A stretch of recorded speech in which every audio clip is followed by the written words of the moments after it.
पर हमारे एक दर्शक का सवाल है शरण, और ये वोडाफोन आइडिया पर राय जानना चाहते हैं। इनका नाम इनके यूट्यूब चैनल का जो नाम है वो थोड़ा अटपटा है, इन्होंने अपना नाम नहीं बताया। तो वोडाफोन आइडिया इन्होंने 8 रुपए के आसपास की बाइंग की हुई है। क्या राय बन रही है? स्टॉक अपने एकदम लो पे ही ट्रेड कर रहा है काफी दिनों से, और कुछ मूविंग एवरेजेस के नीचे है। स्टॉक में कुछ नहीं दिख रहा है बाइंग के लिए। आपको बने रहना है। अगर स्टॉक में आपने ले लिया है तो 6.5 के स्टॉप लॉस से आप बने रहिए। बाकी मेजर मेजर आप अगर जो ट्रेंड मूव देखेंगे वो 9 रुपए के ऊपर ही आएगा, तो आपके और 9 रुपए में भी काफी 30 to 40% का उछाल आपको देखना पड़ेगा। उसके बाद ही कुछ स्टॉक में आप पॉजिटिव मूवमेंट या ट्रेंड चेंज देख सकते हैं। अभी तो कोई राय नहीं रहेगी इसमें। बड़ा आइडिया को लेकर आपको राय मिल गई। अगले दर्शक हैं जिनका सवाल है, निशा हैं दिल्ली से, इन्होंने सवाल भेजा है। इनका इन्वेस्टमेंट है न्यू इंडिया एश्योरेंस पर। 1000 शेयर है इनके पास 190 रुपए के भाव पर, और करंट मार्केट प्राइस है 173 रुपए। इनको नुकसान हो रहा है करीब 16,000 के आसपास का। Gaurang sir, new India assurance क्या करना चाहिए सर यहाँ पर? देखिए, दिक्कत आज ये हो रही है कि जो प्रश्न आ रहे हैं मेरे पास, वहां पर कवरेज नहीं होने के कारण थोड़ी मुश्किल खड़ी हो रही है। लेकिन मैं इनकी विचारधारा और इनके निवेश के ऊपर थोड़ा स्पष्टीकरण देना चाहूंगा। देखिए, पहले तो अगर आपने निवेश किया है और अगर आपको नुकसान हो रहा है और अगर आपके पास नुकसान झेलने की क्षमता बहुत ही निचले स्तर पर है, तो अनिवार्य समय पर आप कदम उठाएं जिससे आपका ज्यादा नुकसान ना हो। पहली बात।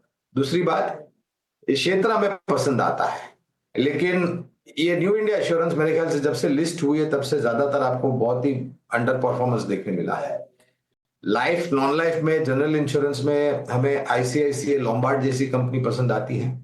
जीवन बीमा से जुड़ी हुई company LIC, HDFC life, SBI life, ICICI prudential life, ये सब कंपनियां पसंद आती हैं। तो अगर आपको लगता है कि आपका निवेश कहीं गलत गया है तो आपको अनिवार्य समय पर कदम उठाने चाहिए और परिवर्तन करना चाहिए। तो ये है राय आपको मिलती हुई। चलिए यूट्यूब से और भी सवाल लेते हैं, और इन्हीं में से एक हमारे दर्शक हैं, उनका सवाल यूपी से आया हुआ है, और इनका नाम है आलोक रंजन कुशवाहा।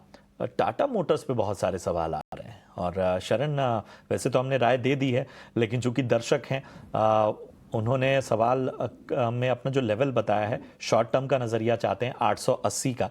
बताइए क्या राय बन रही है? स्टॉक काफी अच्छा लग रहा है। मैं पहले भी बोल चुका हूँ, कॉन्ट्रा प्ले है।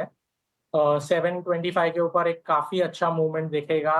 760 के ऊपर पूरा स्टॉक का ट्रेंड बदल जाएगा, पूरा डाउन ट्रेंड से अप ट्रेंड में आ जाएगा।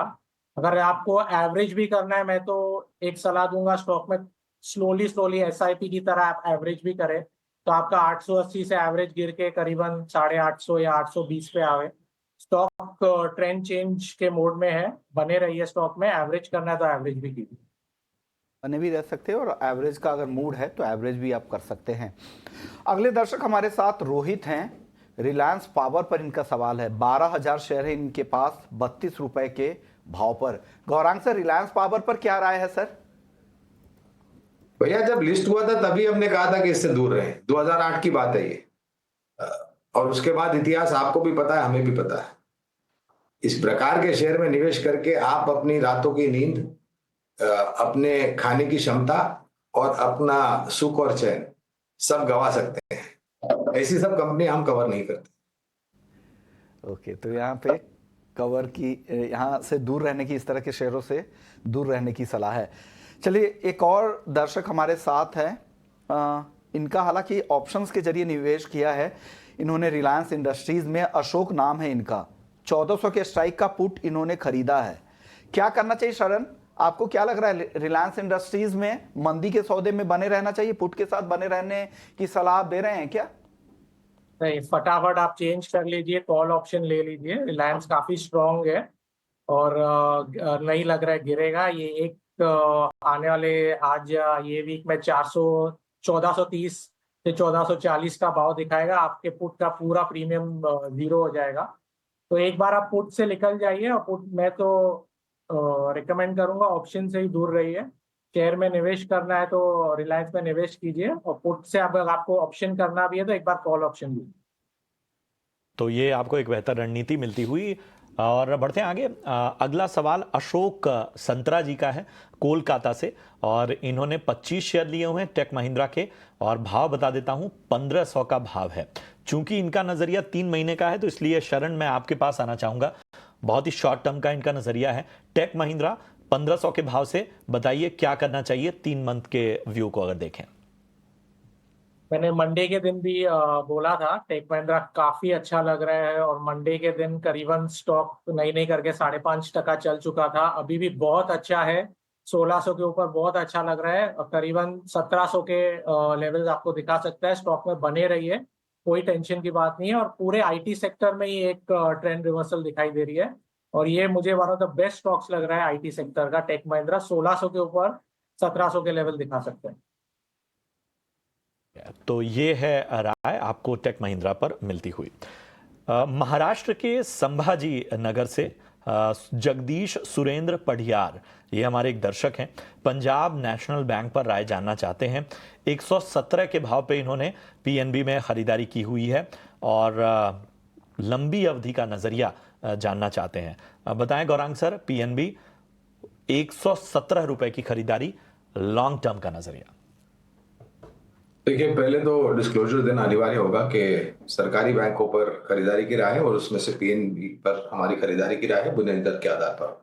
116 में लिया है, 98 का भाव। इस स्तर पर अगर आपके पास निवेश लायक पूंजी है तो आधी संख्या में आप एवरेज करें, जो भी मात्रा में आपके पास शेयर्स है उसकी आधी संख्या एवरेज करें। हमें लग रहा है कि वित्तीय क्षेत्र बहुत ही शानदार रुझान लेकर के आएगा, न सिर्फ इस नए वित्तीय वर्ष में लेकिन आने वाले कई वर्षों में। तो बने रहे, और हो सके तो थोड़ा बहुत जोड़े आप, जिससे आपका जो निवेश का स्तर है वो नीचे आ जाए।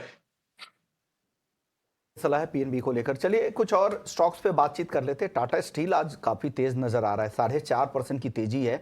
गौरांग सर, टाटा स्टील पर क्या व्यू बन रहा है? देखिए, शानदार नतीजे और सुधार की उम्मीद, लेकिन दिक्कत लटकती तलवार के रूप में अमेरिका से टैरिफ की बात है। अब वो 90 दिन के बाद क्या होगा क्या नहीं होगा बहुत मुश्किल है। वो एक बुद्धिमानी जीव जो अमेरिका में बैठे हैं राष्ट्रपति के रूप में, श्रीमान ट्रम्प साहब, वो आज रात को क्या सोचेंगे और कल कौन सा एग्जीक्यूटिव साइन करेंगे ऑर्डर, वो उनको भी नहीं पता। तो हम और आप क्या होते हैं उस पर तर्क लगाने वाले। और फिर चाइना की तरफ से थोड़ी बहुत नकारात्मक खबरें आती हैं, लेकिन स्थानीय मार्केट में खपत सुधर रही है, नतीजे सुधर रहे हैं, लंबी अवधि का नजरिया है तो बने रहे। नजरिया है तो टाटा स्टील में बने रह सकते हैं। और हालांकि इंटरनेशनल मार्केट से लिंक्ड भी एक इस तरह के स्टॉक्स होते हैं, मेटल्स पर उसका काफ़ी असर होता है। लेकिन आज के सत्र में शानदार तेजी सारे ही मेटल्स में, सेल वगैरह को भी देखी 4% की तेजी दिखा रहे हैं। चलिए वक्त है ब्रेक